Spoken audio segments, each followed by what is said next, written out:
नमस्कार नीलादृश्य media live को स्वागत करुछे मो संध्या।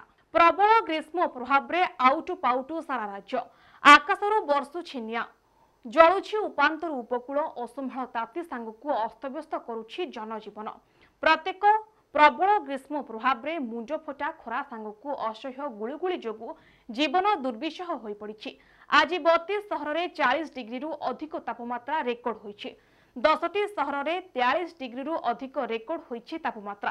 दिन 2टा सुधा भुवनेश्वर राज्यर सबुठारु उत्तप्त सहर पलटिछि। राजधानी तापमात्रा 43.6 डिग्री रे पहुंचिछि।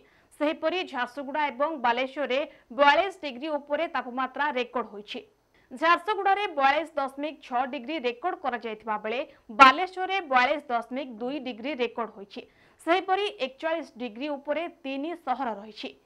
संबलपुर रे 41.7, हीराकुद रे 41.4, चांदबाली रे 41.2 डिग्री पारद रेकर्ड करा जायछि।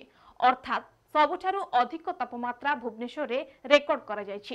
केउंझर रे 40.9, राउरकेला रे 40.2, पारादीप रे 36.6 एवं पुरी रे 35 डिग्री तापमात्रा एवं पुरी रे 35 डिग्री तापमात्रा रेकर्ड करा जायछि।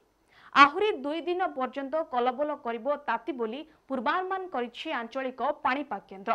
Bureau report Niladrishya media live. तेबे एभली खबर जानिया पई हम चैनल को लाइक शेयर एंड सब्सक्राइब करबा को भूलंतुनी। रहउछु नमस्कार।